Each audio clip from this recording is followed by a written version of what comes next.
What is Section 106? Section 106 comes from the National Historic Preservation Act passed in 1966. Before this, the federal government often inadvertently damaged or destroyed historic resources.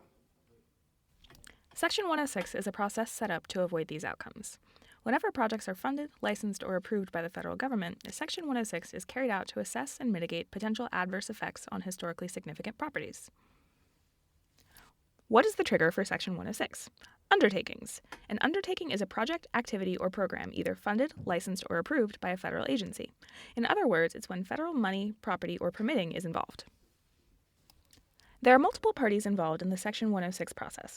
First, there's the federal agency conducting the undertaking. This can be any federal agency, for example, the Department of Defense, Department of Transportation, etc. The State Historic Preservation Office or Tribal Historic Preservation Office serves as a mediator and helps bring all affected parties to the table. If needed, the Advisory Council for Historic Preservation steps in. While some buildings or sites are protected by law, not everything old is safe. A lot of people don't know that a listing on the National Register of Historic Places doesn't mean a property is untouchable. This is where a process such as Section 106 can come in handy. It slows down the federal government by making them cooperate with other parties to assess potential effects and get input on the best way to proceed. More than just buildings can be protected via Section 106. Sites, structures, and landmarks all have to go through the process as well. Take, for example, 3 NASA space shuttles, Discovery, Atlantis, and Endeavour. Those aren't buildings, but they are listed on the National Register. To relocate shuttles to museums, Section 106 was initiated because of the federal involvement in the project. Section 106 ensured the shuttles were properly documented and interpreted and weren't damaged in transit. They are now enjoyed by the public at 3 different museums. The Amaknak Bridge in Alaska highlights the competing interests that must be kept in mind when completing Section 106. In 1998, the Amaknak Bridge was deemed unsafe and had to be replaced.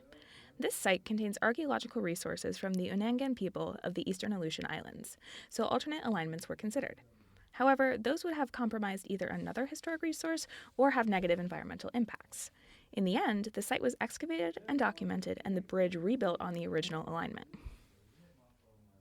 Opened in 1941, the Deluxe Theater was the first African-American movie theater in Houston, Texas, and later was turned into an integrated art exhibit but closed in 1973.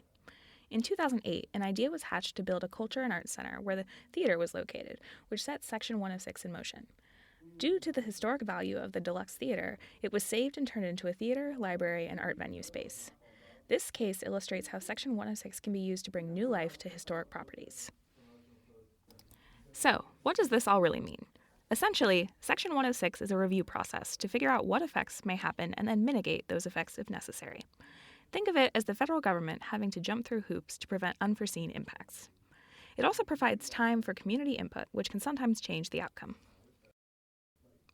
To learn more about the Section 106 process, see some examples, and find more resources, take a look at our website, sec106.umwsites.net, or our Instagram, @section106_UMW.